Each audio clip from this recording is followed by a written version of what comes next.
El hijo del narcogeneral Gutiérrez Rebollo sigue dando de qué hablar. Lo que pasa es que abre la boca y después quiere que lo que dijo, aunque sea público, no se sepa. Muy interesante.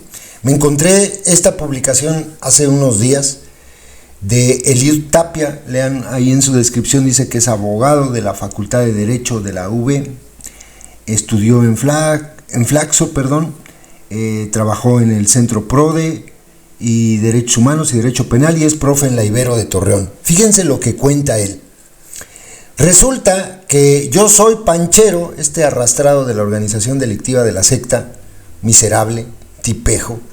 Yo soy panchero, dice, me acusó de filtrar un video de una parte de la entrevista que le hizo el Comité de Evaluación del Legislativo a César Gutiérrez Priego, este hijo del narcogeneral, amigo de los Coyotes del Bienestar, y que es la carta de la Sedena para llegar a la Suprema Corte, con esta gravedad que eso implica, O sea, los guachos poniendo a un ministro en la Suprema Corte. Vergüenza, pero bueno, en la que defiende la ominosa figura de los jueces sin rostro. Manuel, o sea, se refiere al panchero yo soy pedero, dice. Ah, no, pedrero. No, sí, pedero, panchero. En la que define a la ominosa figura de los jueces sin rostro. Manuel incluso sugirió que yo cometí un delito electoral. Comparto mis comentarios al respecto. La afirmación del panchero es falsa. El fragmento que compartí lo obtuve de la publicación que el propio Comité de Evaluación del Poder Legislativo hizo del video en su canal de YouTube. Y aquí pone el enlace. Lo abrimos. Se está abriendo. Aquí está, es esta. Entrevista a César Mario Gutiérrez Priego. ¿Quién lo hizo? El Comité de Evaluación del Poder Legislativo. Es un video público. A César Gutiérrez Priego, el hijo del narcogeneral, no le gustó que se ventilara la respuesta que dio, sobre todo en un tema, en este tema de los jueces sin rostro. No le gustó, porque su opinión obviamente no empata con determinaciones que se han tomado a nivel internacional sobre esta figura de los jueces sin rostro, sobre lo que ha dicho, por ejemplo, la Corte Interamericana de Derechos Humanos, porque, obvio, esta figura es violatoria de los derechos humanos. Ahora van a ver por qué. No le gustó. Pero bueno. 3. El fragmento del video que compartí contiene el 100% de la respuesta de César a la pregunta sobre los jueces sin rostro. Espero una disculpa de Yo Soy Panchero y de César Gutiérrez Priego porque se quejaron, ¿no?, por atribuirme hechos falsos. En otra publicación compartiré la difamación en mi contra. La otra publicación, y obvio, tanto el Yo Soy Pedero como el hijo del narcogeneral pues jamás se disculparon, ¿no? Bueno, este es el video. Después está la otra publicación, que es esta. Dice Eliud, aquí está el video donde Yo Soy Pedero me difama con la mano en la cintura. Pues así son los adoctrinados de la secta. Así son. Che, gente arrastrada. Dice, está chistosa la parte en la que César Gutiérrez Priego se escandaliza de que no lo arrobe como si fuera un delito. Mi cuenta es pública. Cualquiera puede ver lo que publico. Vergüenza defender una figura que viola derechos como los jueces sin rostro y andar acusando sin pruebas. Y pregunta aquí una persona a él, ¿qué intereses tendrá el pedero, no? Que nos responda, dice, ya se andan haciendo los desentendidos. Y pone aquí, César Gutiérrez Priego se convierte oficialmente en candidato a ministro de la Suprema Corte de Justicia de la Nación. Muchas felicidades. Imagínense un comunicador, porque se dice comunicador el Yo Soy Pedero, tomando parte, volviéndose juez y parte de la elección al Poder Judicial. ¡Qué vergüenza! Desgraciadamente hay tipejos como Manuel Pedero que son así. Pero miren, vamos a más. A lo mejor se hace largo el videíto. Esta es una publicación, pero lo pueden encontrar en muchos lugares. Ustedes colocan ahí Corte Interamericana de Derechos Humanos, jueces sin rostro, y se van a encontrar lo que dice la Corte Interamericana. Esto lo tomo de la web Agenda Estado de Derecho, y así es su URL agendaestadodederecho.com. Bueno, ellos en esta parte hablan de la figura de los jueces sin rostro. Fíjense lo que dice. En diversas oportunidades se ha estimado que contar con jueces cuya identidad sea reservada representa una suerte de salvaguarda en contextos de violencia generalizada. Así, se han implementado este tipo de medidas en países como Brasil, Colombia, Perú y recientemente El Salvador. Híjole, los ejemplos son brutales, brutales. O sea, todas democracias consolidadas. La Corte Interamericana de Derechos Humanos ha tenido la oportunidad de analizar la figura de los jueces sin rostro en diversos casos conocidos contra Perú.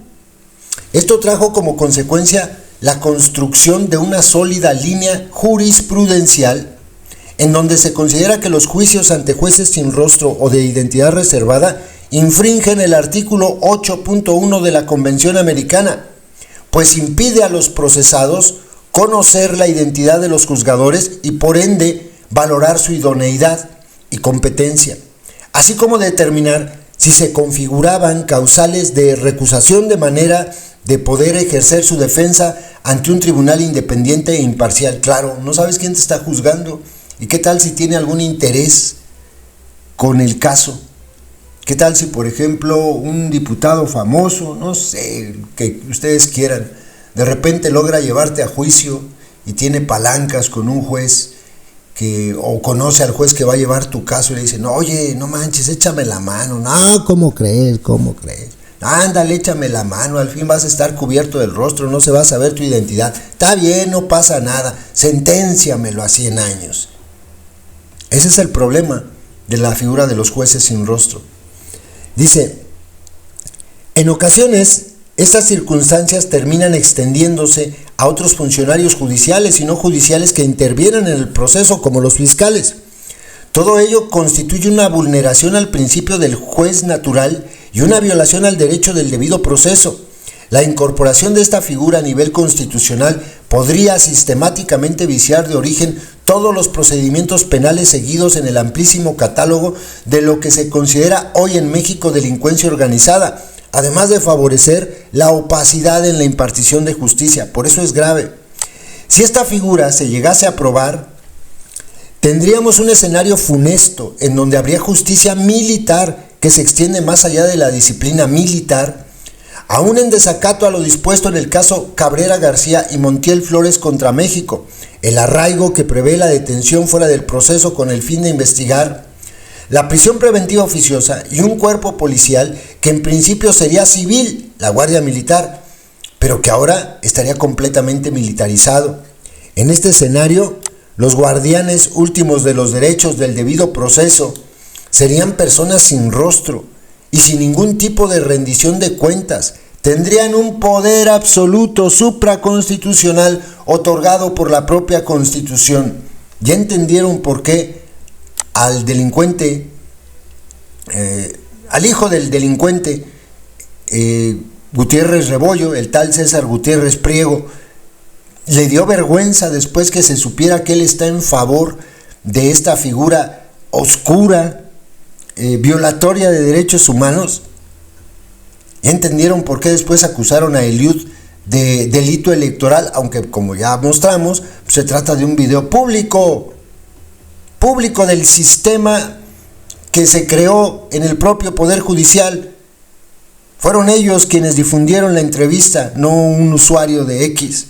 Pinche gentuza, de verdad. Pero bueno, vamos más allá porque sé que van a salir, y no han faltado en los últimos días, gentuza también, que dice, no, es de que a él lo secuestraron, y entonces es de que, me refiero a César Gutiérrez Priego, es de que él es víctima, porque a su papá lo inculparon de manera injusta, porque descubrió que Ernesto Zedillo estaba ligado a la delincuencia, a la familia de Ernesto Zedillo. Yo no niego que la familia de Ernesto Zedillo haya estado ligada a la delincuencia, pero el padre de este güey, por supuesto que estaba ligado a la delincuencia.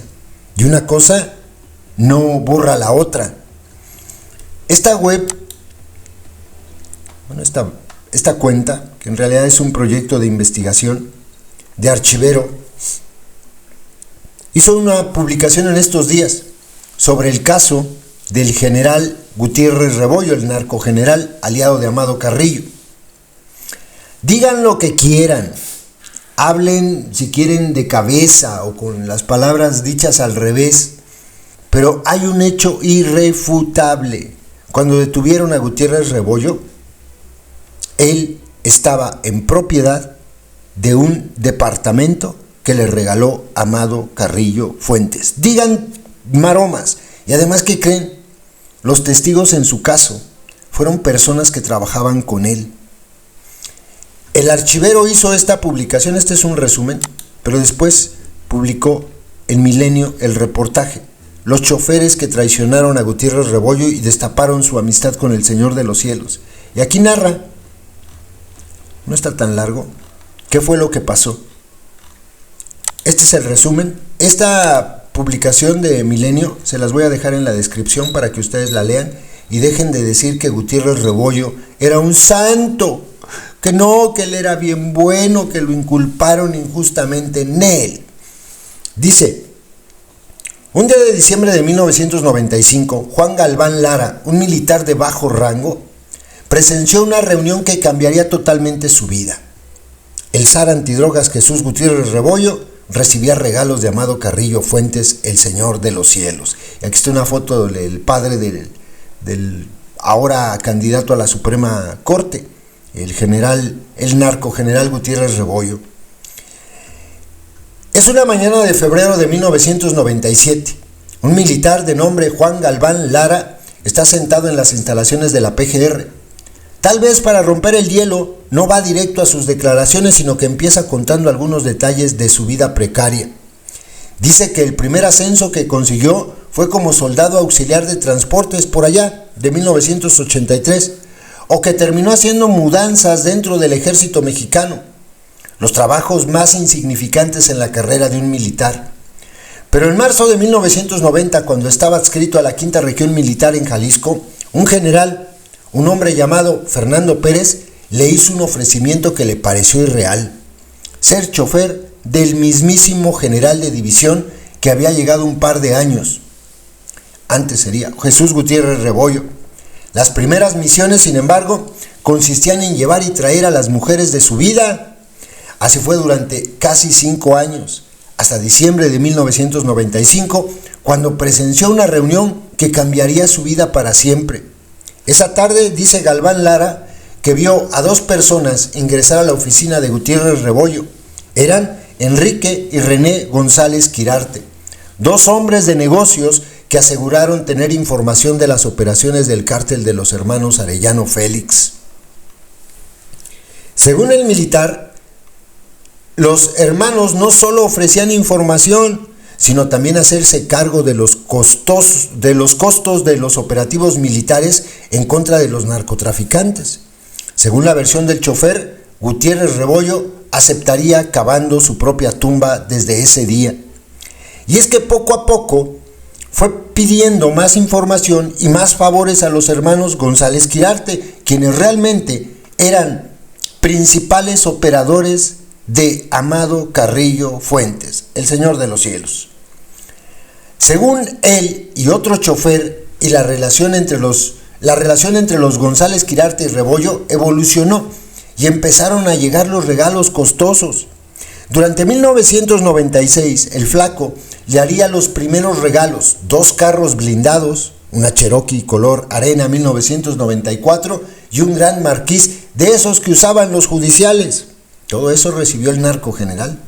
El Flaco le dijo que lo querían matar los Arellano Félix, así que el militar aceptó los vehículos blindados. Según las versiones del chofer, él mismo recogió uno de estos que envió el Señor de los Cielos en representación de González Quirarte. Carrillo cumpliría su promesa muy rápido. Unas semanas después, Javier Galván recogió las llaves de un departamento nuevo en un edificio en la calle Tamarindos, número 100 de la colonia Bosques de las Lomas. Dice que fue el propio Señor de los Cielos quien se las entregó. Consta en las declaraciones del chofer ante la autoridad. Ahí lo que se le ofrezca al Señor, le mandó decir Amado Carrillo al general Gutiérrez Rebollo. Las declaraciones de Juan Galván Lara y de otro chofer, Humberto Capelletti, en 1997, dejaron helados a la cúpula política militar. El general, que habría logrado escalar en la política hasta convertirse en el zar antidrogas del país, según estos dos choferes, no solo utilizó la información de los hermanos, sino que durante años recibió vehículos, teléfonos, un departamento y una casa que era del mismo Amado Carrillo. Esta es una colaboración de Archivero Exp, que es la cuenta de ellos, el archivero, para Dominga Milenio, que reconstruye el caso gracias a la desclasificación de expedientes olvidados entre cajones y viejas oficinas públicas. Léanlo. Antes de exonerar al narcogeneral, algunos ni siquiera tenían mayoría de edad, estoy seguro. Esto tiene muchos años, miren, 1997, casi 40 años, ¿no? 30, 90, 2000. 30 y... sí, casi 30 años, iba a decir 40, no, 30 años. A lo mejor algunos ni siquiera habían nacido, pero este caso yo sí lo recuerdo muy bien. Y Gutiérrez Rebollo, por supuesto, que era gato de Amado Carrillo Fuentes, por supuesto, aunque vayan a encontrarse por ahí los dichos de que no es cierto, es que es del que el Cedillo de, o sea, él era el narco y Rebollo lo descubrió. No es cierto. Lean el archivo antes de abrir la boca para decir tonterías. Y pues fíjense, lo curioso, lo muy curioso y triste también, es que en México no existe un delito que existe en muchos otros países, que se llama partícipe a título lucrativo. Eso es lo que hizo César Gutiérrez Priego. En otro país, este güey estaría impedido de ser o de llegar a un cargo público de cualquier tipo, porque su padre, si bien fue su padre el que cometió el delito, él se lucró de este delito, porque seguramente a este le dieron escuela con dinero del crimen organizado, nomás por poner un ejemplo, no sabemos qué más. A lo mejor también hasta le regalaron un coche los del cártel de Juárez, para que no le fuera a pasar nada a él y a sus hermanos, si tiene, o a su madre, que no creo que tenga. Ni no podría ser candidato a nada, pero se trata de México. Eso, el tal Manuel Pedero, de eso seguramente nunca va a hablar, jamás. Y como no les gustó que se exhibiera, porque eso fue lo que pasó, que el señor está en favor de los jueces sin rostro, algo que ya dijimos, es contrario a los derechos humanos de las personas que son juzgadas. Como no le gustó porque exhibió un fragmentito. ¿Dónde está el fragmentito? Déjenme ver. No, es que no está, pero puso un cachito, era un cachito nada más. Bueno, pues yo les voy a poner todo lo que dijo.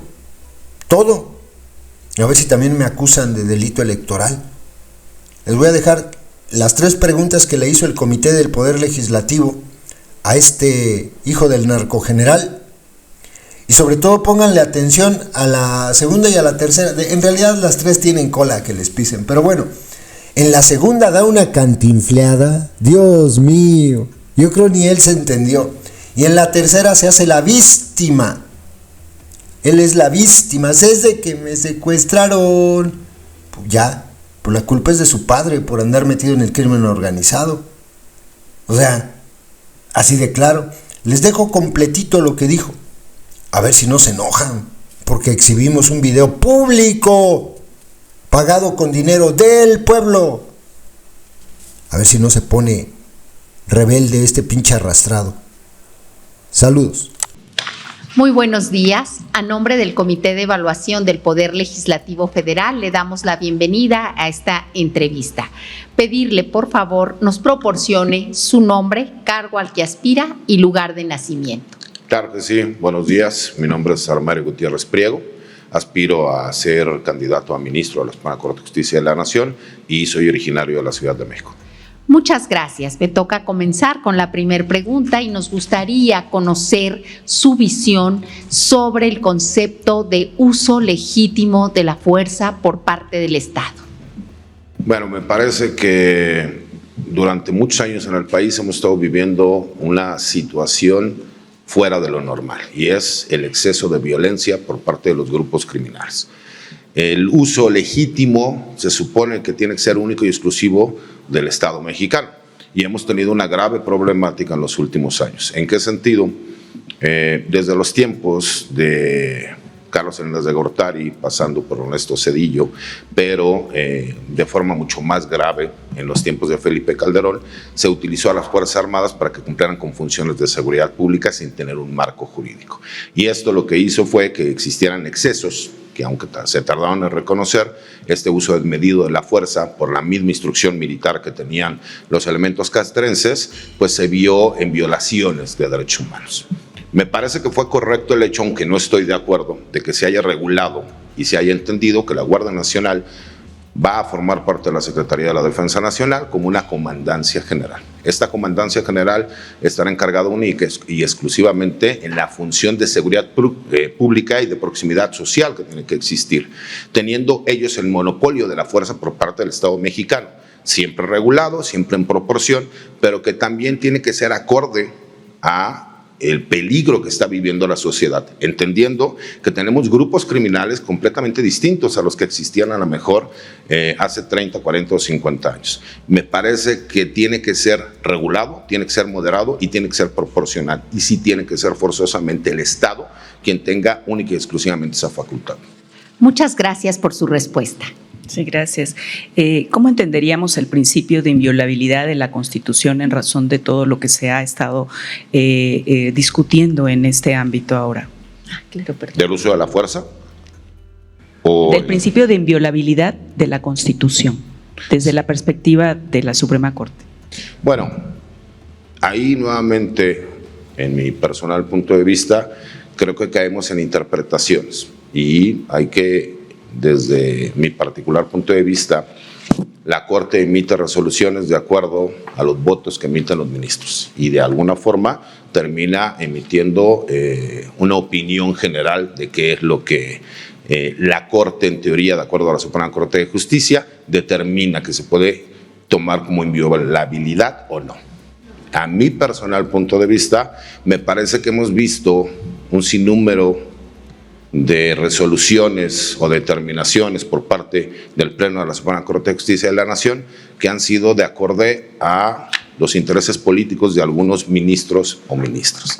Algunos consideran que la Constitución es inviolable al grado de determinar o llegar a ellos a interpretar la Constitución como que única y exclusivamente la Constitución promulgada en 1917 es la que tiene la verdad absoluta y que no se podría tomar en consideración de acuerdo a los nuevos tiempos el cambiar ciertos artículos porque entonces no iría acorde a lo que en su momento el legislador quiso determinar. Yo en lo personal creo que la Constitución incluso tiene que ir de la mano con los tiempos modernos y que de acuerdo al proceso legislativo que se tiene que llevar por parte del Poder Legislativo, pues obviamente la Constitución puede ser reformada, incluso lo veo como una necesidad que tiene que ser reformada. No se está yendo en contra del principio de inviolabilidad, me parece que lo que estamos haciendo es respetando los procesos. En este caso el proceso legislativo es quien va a decir estas van a ser las leyes, cómo se van a llevar a cabo. Y me parece que hemos vivido desafortunadamente desinformación a nivel social en el sentido de que la Suprema Corte llegó a tomarse atribuciones que a mi consideración no les correspondía, porque ellos no pueden legislar. Ellos lo que tendrían que analizar es si el procedimiento se llevó de acuerdo a la norma establecida o no, no si el proceso como tal va acorde a los intereses personales que pueda tener cualquier ministro. Ese es mi punto de vista, licenciada. Gracias. Muchas gracias. Y el comisionado Andrés continúa, de favor. Abogado, hemos dado seguimiento a sus expresiones en medios y a su experiencia personal y viene a colación con la pregunta que le quiero hacer. La reforma al Poder Judicial estableció la posibilidad de que el órgano de administración determine medidas para proteger la identidad de jueces. En algunos casos se les llama jueces sin rostro. Tomando en cuenta el caso que usted ha referido públicamente que vivió, ¿cuál es su perspectiva respecto de la existencia de jueces sin rostro? ¿Y cuál sería su propuesta si usted llegara a ser ministro de la Corte respecto de eso? Nuevamente partiendo de un caso que usted en carne propia sufrió, como lo ha hecho público en redes durante ya varios meses. Es correcto. La verdad, licenciado, es un tema complicado porque estamos hablando de que nuestra misma Constitución nos señala que tenemos que saber de qué se nos acusa, por qué nos acusan, quién nos acusa e incluso quién nos juzga. Pero tenemos también que entender que, como lo señalé en la pregunta anterior, tenemos que adecuarnos a los nuevos modelos que estamos viviendo, no solo de justicia, sino de la realidad que se vive en el país. Tenemos a dos de los grupos criminales más importantes del mundo que tienen su sede de operaciones en México. Dos carteles de la droga que tienen presencia en los 5 continentes que hay en este planeta. Y que desafortunadamente tenemos un poder judicial que no ha respondido a las expectativas de lo que nosotros buscamos respecto a la persecución e investigación de los delitos. Estamos viendo un esfuerzo sobrehumano por parte de las autoridades federales. Nunca habíamos visto tanta coordinación por parte del gobierno federal y de secretarías antagónicas como la Secretaría de Marina y la Secretaría de la Defensa Nacional, que incluso sacan comunicados en conjunto para este trabajo. Y me parece que el cambio de paradigmas que tiene que existir en el Poder Judicial tiene que ir de la mano con este esfuerzo que se está llevando. Si bien es cierto, ha sido muy criticado el hecho, nosotros también tenemos que reconocer que hay otros países que han vivido por esta misma situación y que obviamente han tenido resultados en esta lucha contra los grupos criminales. Yo en lo personal, y es un hecho público y notorio que he hecho del conocimiento, yo viví una situación muy complicada por ser hijo de mi señor padre, al grado de haber sido secuestrado y torturado por elementos del ejército mexicano porque querían que yo fuera testigo en contra de mi señor padre, siendo yo civil. Me parece que no puede volver a suceder algo como esto en nuestro país. Me parece que los paradigmas que se tienen que cambiar y el respeto que tiene que existir, me parece que tiene que iniciar por parte de quienes encabecen, en este caso, la Suprema Corte de Justicia de la Nación. Creo, en lo personal, que hay grandes perfiles, incluso perfiles mucho más completos que el mío, y que podrían tener la oportunidad de ser ministros. Pero yo no puedo dejar de lado, después de haber tenido una vivencia personal como la que tuve, el no intentar cambiar para bien los paradigmas que existen en nuestro país y el sistema de justicia que existe como tal. Criticado los jueces sin rostros, pero me parece que son necesarios. ¿Por qué? Porque estamos hablando de grupos criminales que tienen la capacidad de corromper y de atentar en contra de lo que nosotros hemos podido ver en nuestro país, que son funcionarios, fiscales, militares, marinos, policías. ¿Cómo no vamos a proteger a estos jueces? Entendiendo que no es nada más el vamos a tapar el rostro y que no se sepa quién es el juez, sino que se cumple con muchas otras características. En lo personal lo apoyo, en lo personal creo que se tiene que llevar a cabo, pero además se tiene que reforzar, no solo con las medidas, sino con las capacidades que puedan tener estos jueces sin rostro. ¿Por qué? Porque independientemente de lo que pase, las resoluciones siempre habrá la posibilidad de que se recurran. Entonces, si existe una posible violación al debido proceso o a los derechos humanos, habría una autoridad responsable que podría, en este caso, revisar si hubo una violación al debido proceso o no. Sería lo que opino. Gracias por su respuesta. Muchas gracias. Tiene poco más de 2 minutos para presentar sus propuestas para robustecer el sistema de impartición de justicia en México. Muchas gracias, abogada. Creo que hemos entendido durante años que la impunidad es lo que más ha causado problemas en nuestro país, en la impartición de justicia, en la investigación, en la procuración, pero me parece que lo más importante también tiene que ver con quien juzga. Me parece que es una de las actividades más nobles que pueden existir.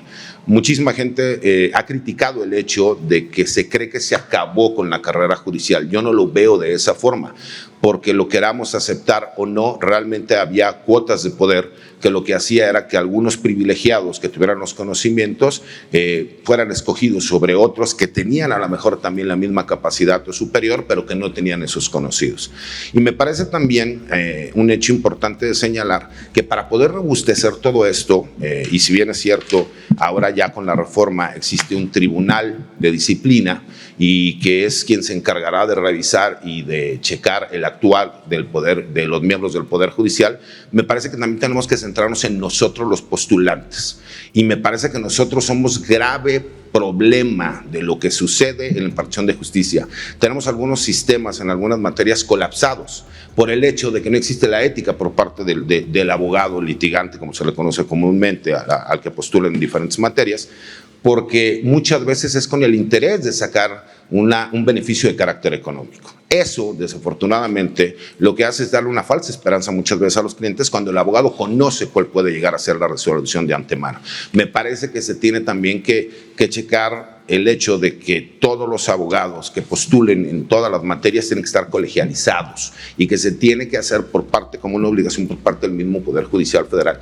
Creo que es uno de los puntos que no se han tocado. Y otro punto que me gustaría a mí también, porque es una experiencia personal, me parece que la misma Suprema Corte de Justicia de la Nación tendría que poner mayor atención en los juzgados y tribunales militares.